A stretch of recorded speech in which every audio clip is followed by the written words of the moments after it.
안녕하세요. 돈을 공부하는 남자 수페TV의 수페입니다. 오늘은 우리가 투자를 하면서 놓치면 후회하는 세금에 대한 이야기를 해볼 건데요. 연말 되면 귀찮지만 꼭 챙겨야 될 두 가지가 있습니다. 금융소득 종합과세랑 건강보험료인데요. 이 두 가지를 깜빡했다가 나중에 엉뚱하게 세금을 많이 내는 경우가 있으니까 오늘 영상 꼭 끝까지 시청하시고 도움되시기 바랍니다. 세금은 누구에게나 맞는 정답이 있는 게 아니라 각자 상황에 따라 솔루션이 다르죠.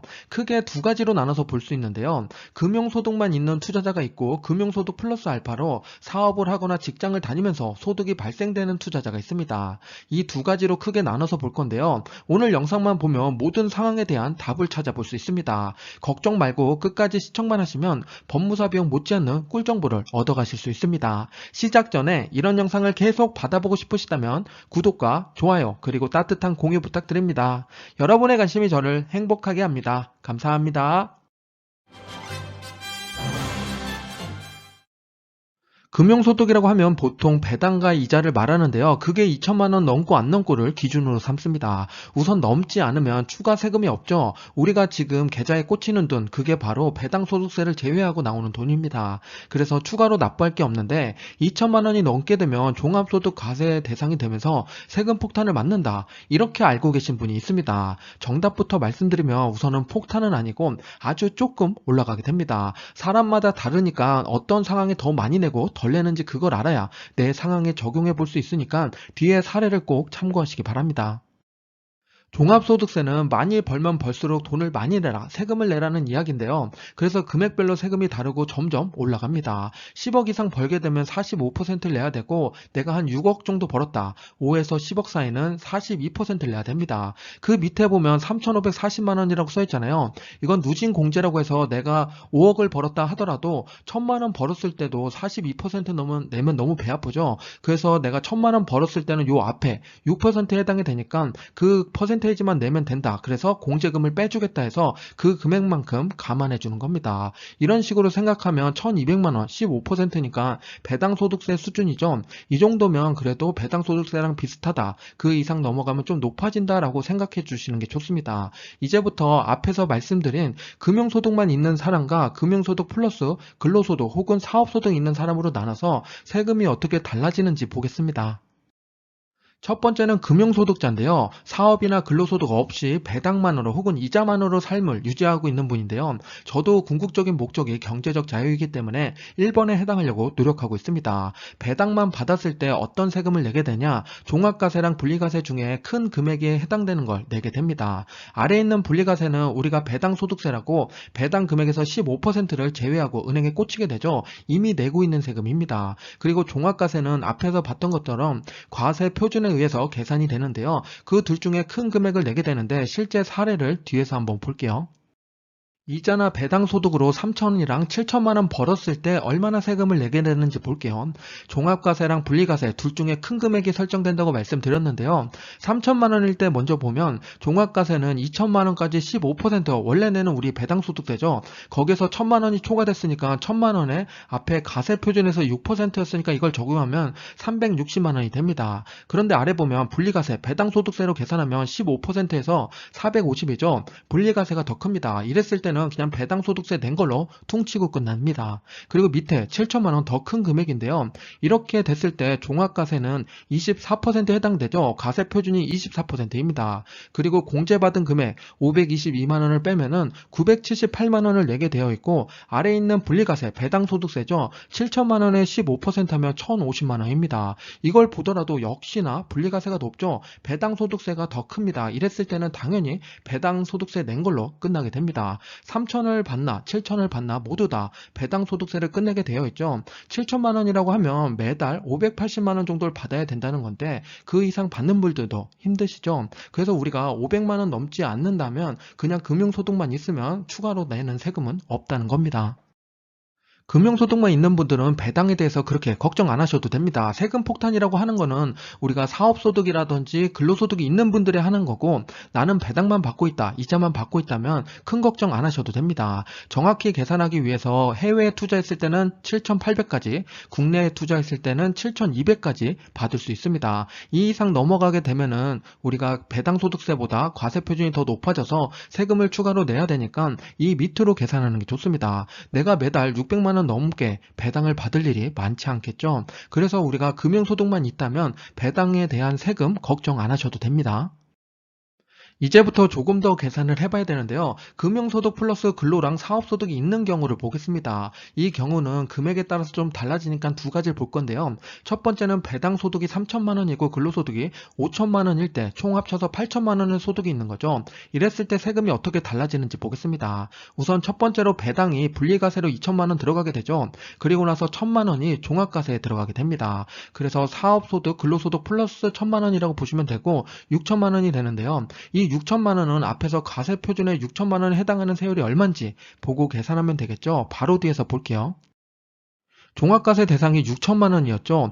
여기에 해당하는 세율은 24%인데요. 그 뒤에 누진공제 522만 원을 빼면 918만 원의 세금을 내야 됩니다. 그런데 이 918만 원 모두 배당 때문에 내는 게 아니죠. 종합과세라고 해서 내가 벌어들인 사업소득도 포함된 거니까 이걸 구분할 필요가 있습니다. 5천만 원의 24% 그리고 522만 원의 누진공제도 정확히 비율에 맞춰서 나눠봤는데요. 그래서 내가 사업소득으로 근로소득으로 벌어서 내야 될 세금이 765만 원이고 실제적으로 배당을 통해서 내가 내야 될 세금은 153만 원입니다. 그럼 배당으로 내야 될 세금 너무 많은 거 아니야? 153만 원도 많잖아 라고 생각할 수 있는데 우리가 기본적으로 1천만 원에 해당하는 배당은 15%의 세금을 냅니다. 그게 150만 원이겠죠. 이걸 빼면은 딱 3만 원밖에 차이가 나지 않습니다. 내가 배당을 3천만 원 받는데 3만 원 정도 더 낸다 라고 생각할 수 있는 거니까 그렇게 큰 금액은 아니게 됩니다. 그래서 세금 폭탄이라는 이런 무서운 말은 안 쓰시는 게 좋을 것 같아요. 마지막 세 번째 경우는 배당을 많이 받고 사업소득이 적은 경우인데요. 우리가 은퇴를 하고서 사업소득이 적으면서 배당을 많이 받을 수가 있겠죠. 그래서 계산을 했습니다. 배당으로 8천만 원 받고 사업소득이 4천이다. 좀 과한 감이 있지만 우리가 얼마나 차이가 나는지 계산하기 위해서 이걸 보고 있으니까 아 그렇구나 생각해 보시면 됩니다. 우선 배당이 8천인데 2천만 원까지는 우리가 분리과세가 되죠. 6천만 원이 사업소득 근로소득에 합쳐져서 1억 원이 종합과세 대상이 됩니다. 1억 원 종합과세 대상이 되면 세금이 얼마나 불어날까요? 뒤에서 계산해 볼게요. 1억 원에 해당되는 과세 표준은 35%고 누진공제 1,490만 원을 빼고 나면 2,010만 원을 내야 됩니다. 이 정도면 큰 금액을 내야 되죠. 여기서 우리가 또 두 가지로 나눠봐야 되는데 사업으로 벌어들인 소득이랑 배당으로 벌어들인 소득입니다. 사업이나 근로로 벌어들인 수익을 봤더니 804만 원의 세금을 내야 되는 거고 배당으로 내야 될 세금은 1,206만 원입니다. 이 중에서 우리가 이미 배당으로 낸 돈이 있죠. 6천만 원에 15% 떼고 나왔으니까 900만 원은 이미 냈습니다. 추가로 내야 될 돈이 306만 원인데요. 1억 원의 종합과세라고 생각하면은 306만 원 정도 돈을 더 내는구나. 배당으로 돈 내는 경우가 이 정도구나 라고 보시는 게 좋습니다. 세 가지 경우를 통해서 과세 표준에 따라서 금액이 어떻게 달라지는지 아셨겠죠? 그래서 우리가 조심해야 될 구간이 딱 8,800만 원 구간입니다. 여기까지가 522만 원 공제해주고 24% 세금이니까 배당을 아무리 많이 받더라도 그렇게 크게 세금이 늘어나진 않습니다. 하지만 1억이 넘어가는 순간 세금이 늘어나죠. 그래서 우리가 배당이 높아지던 소득이 높아지던 8,800을 넘지 않는 게 중요한 거고 당연히 더 많이 벌면 좋겠죠. 그렇게 많이 벌었을 때는 다른 세금을 내는 방향으로 넘기는 게 좋습니다. 법인을 세운다거나 다른 세금을 줄인다거나 이런 형태를 취해야 되니까 그때부터는 법무사를 활용해야 됩니다. 우리가 나중에 고소득 투자자가 될 수 있으니까 그랬을 때는 어떻게 달라지는지 한번 예를 들어 볼게요. 15억을 내가 벌었다고 가정하면 과세표준 종합과세에서는 45%의 세금을 내야 되고 우리가 시세 차익으로 내는 양도세는 22%죠. 그걸 계산해 보면 15억 벌었을 때 종합과세는 6억 7천만 원이 되고 양도세 내는 돈은 3억 3천만 원입니다.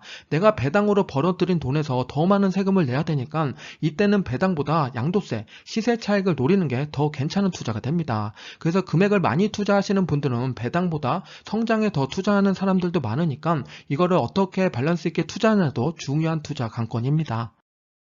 이번 배당과 금융소득으로 발생되는 세금에 대한 컨텐츠를 만들면서 정말 많이 고민하고 걱정을 했는데요. 앞에서 제가 세 가지 경우를 말씀드렸지만 실제 구독자분들은 상황이 다 다르죠. 그래서 직접 계산해 보셨으면 좋겠다라는 생각을 했는데 그래서 제가 계산기를 만들었습니다. 금융소득자랑 금융플러스 근로사업소득자에 따라서 두 가지 계산기를 만들었으니까 그 계산기에 실제 내 배당금이랑 소득을 넣으면 얼마의 세금을 내는지 계산할 수 있습니다. 여기까지 보신 분들을 위해서 꿀팁이니까 바로 뒤에서 계산기 쓰는 방법을 알려드려 볼게요. 내가 금융소득만 있다 하시는 분들은 이 시트를 사용하시면 되는데요. 실제로 월 배당 얼마를 받게 되는지 그걸 입력하시면 됩니다. 단위는 5만원 단위를 입력하셔야 되고요. 내가 매달 300만원씩 받고 있다 그러면 배당 소득세 540만원을 내게 되죠. 그리고 금융소득세는 내지 않습니다. 추가로 납입할 건 0원이라고 나와 있죠. 그래서 이런 식으로 내가 얼마를 받았을 때 배당 소득세 말고 추가로 금융소득을 내게 되는지 계산해 보시기 바랍니다. 두 번째 계산기는 금융, 근로, 사업소득 모두 다 합쳤을 때에 대한 이야기인데요. 여기서 입력할 건 두 가지입니다. 월 배당받는 금액이랑 사업이나 근로소득이 얼마가 되는지를 여기에 넣으셔야 됩니다. 사업, 근로소득 확인하는 방법은 저한테 물으시면 안 됩니다. 직접 그 회사 혹은 내가 사업을 운영하고 있으면 그 재무 담당자한테 확인을 해봐야겠죠. 그래서 사업, 근로소득을 여기다 넣으시고 월 배당을 넣으면은 우리가 얼마의 세금을 더 내야 되는지 확인이 가능합니다. 제가 예시로 월 300만원씩 받고 사업 근로소득이 5천만 원이다 라고 계산했을 때 배당 소득세로 내는 걸 파란색으로 썼는데요. 300만 원이랑 240만 원이 써있죠. 이거는 이미 15% 세금을 낸 겁니다. 그리고 추가로 납입해야 될 세금은 17만 원이니까 내가 배당을 매달 300만 원씩 받고 있는데 1년에 한 번씩 17만 원 정도만 더 내면 되는 거냐? 그렇게 배당 세금이 많지 않네? 라고 생각하시는 게 좋습니다. 그걸 직접 계산해 보시면서 내가 세금을 얼마나 내는지 세금을 적게 내기 위해서 어떤 식으로 해야 되는지 계산해 보시기 바랍니다. 요거에 대한 자세한 내용은 밑에 링크를 남겨드릴 테니까 거기서 다운받아 보시기 바랍니다. 지금까지 배당, 이자, 사업, 근로소득에 따라서 발생되는 종합과세로 인해서 내야 될 세금에 대해서 이야기했는데요. 또 다른 복병이 있죠. 건강보험료입니다. 건강보험료가 올라간다고 지금 기사가 엄청나게 나오고 있죠. 이것 또한 폭탄이 될 수 있으니까 정말 조심해야 될 게 건강보험료입니다. 건강보험료를 계산하기 앞서서 우리는 전망을 좀 살펴볼 필요가 있는데요. 전망을 알아야 앞으로 건강보험료가 어떻게 흘러가겠구나 이렇게 추측을 해볼 수가 있겠죠. 건강보험료는 크게 두 가지 기준으로 계산을 하게 됩니다. 재산이랑 소득이 있는데요. 앞으로 전망은 재산보다는 소득에 더 포커스를 맞추게 됩니다. 앞으로 돈을 많이 벌면 건강보험료를 더 내라. 하지만 네가 가지고 있는 재산에 대해서는 크게 터치하지 않겠다. 이게 건강보험료의 전망입니다. 건강보험료 부과 기준은 크게 세 가지로 나뉘게 되는데요. 직장가입자, 지역가입자, 피부양자가 있습니다. 직장은 당연히 회사를 다니고 있는 분들을 이야기하는 거고, 지역가입자는 내가 개인 사업을 하고 있다 아니면 소득이 있다 하시는 분들은 지역가입자에 해당이 됩니다. 그 둘 다 소득이 없다고 하시는 분들은 피부양자로 직장과 지역가입자 밑으로 들어가게 되는 거죠.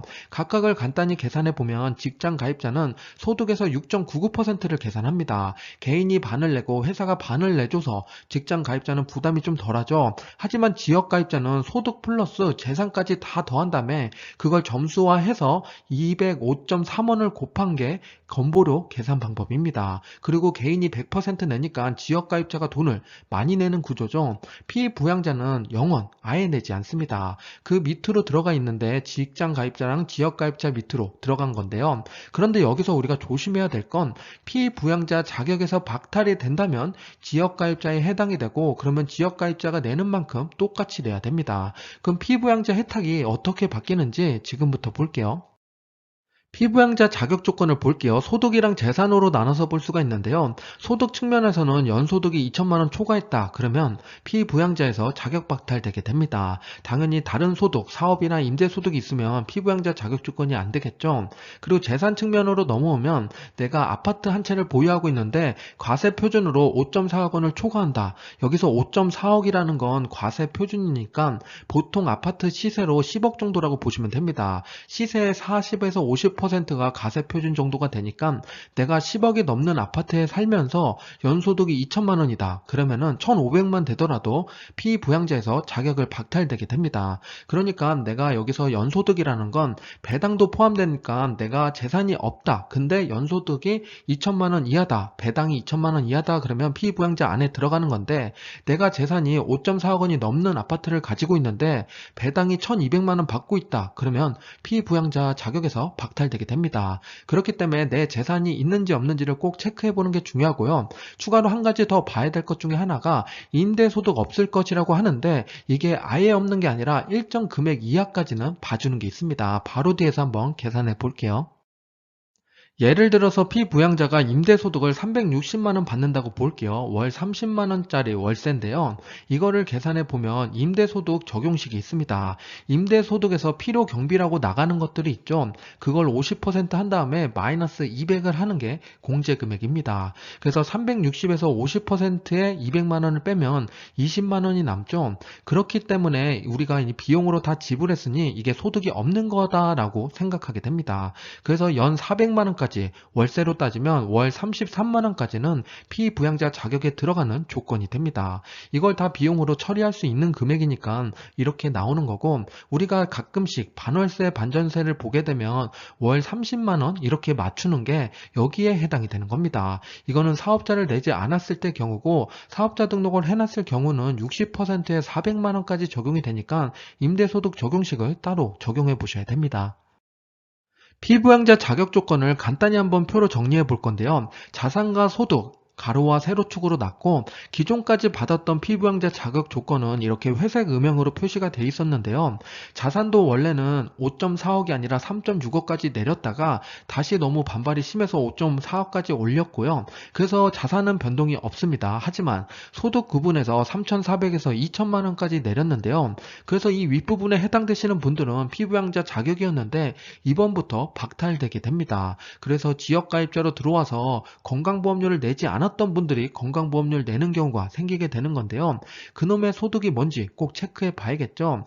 내가 지금 회사를 다니고 있는데 내 밑으로 들어와 있던 피부양자가 갑자기 뛰쳐나갈 수 있는 경우가 생긴 겁니다. 그 소득이 뭔지를 알아야겠죠. 지금부터 보겠습니다. 대표적인 소득으로 금융소득, 근로소득, 사업소득, 연금소득이 있죠. 이 중에서 피부양자가 발생될 수 있는 소득 대표적으로 이자랑 배당으로 발생되는 금융소득이 있고요. 국민연금으로 받게 되는 연금소득이 있습니다. 이 두 가지를 조심해야 되는데요. 금융소득 예를 들면 내가 1년에 900만 원을 받았다. 1000만 원이 넘지 않으면 금융소득으로 건보료 대상이 되지 않습니다. 하지만 내가 1년에 1100만 원을 받았다 하면은 1100만 원 모두 다 금융소득에 포함이 되고 적용돼서 계산이 되니까 조심해야 됩니다. 그래서 1000만 원 넘으면은 뭐 폭탄을 맞는다 이런 말을 하지만 폭탄은 아니지만 적용이 된다는 건 알고 계시는 게 좋습니다. 내가 재산이 없다면 앞에서도 말씀드렸듯이 2천만 원까지는 따로 우리가 피부양자 박탈 조건은 아니니까 그걸 계산해 보시는 게 좋고요. 연금 소득에 대해서는 국민연금은 들어가는데 이번에 바뀐 것 중에 하나가 30%까지만 적용됐는데 내가 1000만 원을 받았다면 300만 적용됐던 게 1000만 원을 받았다면 이제 500만 원까지 적용이 되는 겁니다. 그만큼 더 많이 적용돼서 피부양자 혜택이 줄어든 거죠. 이 두 가지를 조심해야 됩니다.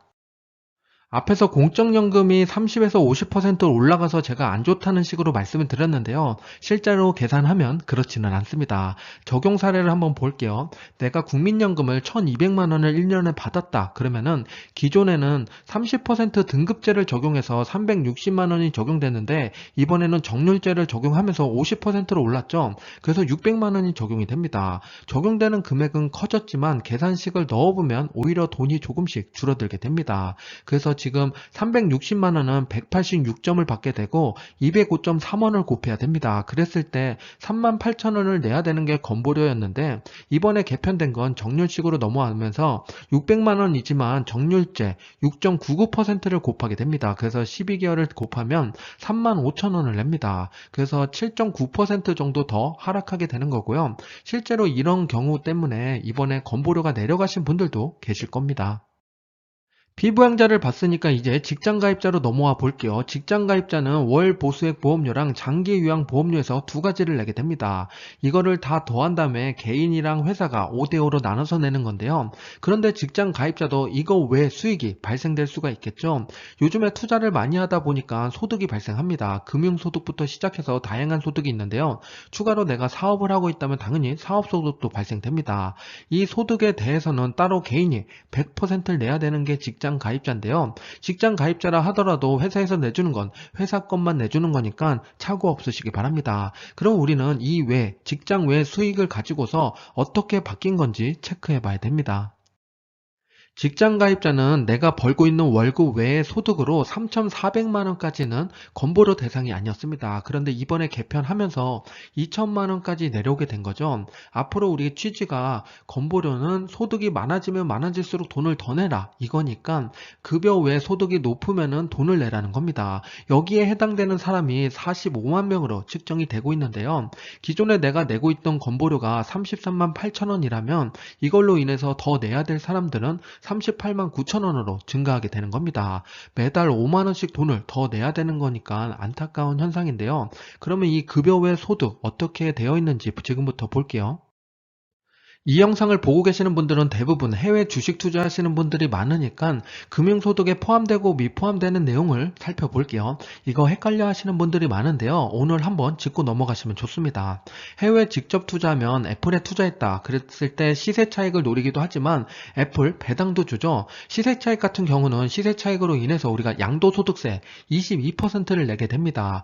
250만 원 공제하고 22%를 내니까 이미 냈으니까 추가로 건보료에 해당이 되지 않습니다. 하지만 배당금은 우리가 금융소득에 해당이 되니까 건보료 대상이 되는 거죠. 배당금은 금융소득에 해당이 됩니다. 당연히 ETF도 동일하게 적용이 되고요. 여기까지는 대부분 알고 있는 사실입니다. 하지만 국내 투자했을 때 상품에 대해서 좀 갈리게 되는데요. 삼성전자에 투자하면 당연히 배당금은 여기 금융소득에 들어가고 국내 상장된 해외 ETF에 투자했을 때 시세 차익을 내더라도 이게 양도소득세가 아니라 배당세에 해당이 됩니다. 그래서 지금 다 배당금인데 시세 차익, 타이거 나스닥 100이라든지 타이거 S&P 500 여기서 나온 시세 차익도 배당금으로 들어가고 금융소득에 포함이 되는 겁니다. 요거까지만 확인해 보시면 좋고요. 내가 국내에서 시세 차익을 노리고 있는데 이걸로 내가 세금 따로 내니까 배당세 아니야, 금융소득 아니야 라고 하고 있다가 다 나중에 금융소득으로 포함돼서 2천만 원 넘어서 큰 건보료를 내게 되는 경우가 있습니다. 그러니까 요거까지 꼭 챙겨보셔야 됩니다. 마지막으로 지역가입자를 한번 볼게요. 건보료 개편 내용이 크게 두 가지가 있는데요. 재산공제 내용을 보면 기존에는 500에서 1350만 원까지 공제가 좀 타이트하게 있었다면 이제부터는 5천만 원까지 일괄 공제를 해줍니다. 그리고 차량 기준으로 보면 기존에는 1600cc까지 건보료 적용 대상이었는데 이제는 4천만 원 이상이면 적용이 됩니다. 이게 이제 자동차는 감가상각이 되다 보니까 내가 산 금액 4천만 원이 아니라 감가상각된 금액이기 때문에 4천만 원 이상이라는 건 고가의 자동차라고 보시면 됩니다. 크게 이 두 가지가 변경이 됐습니다.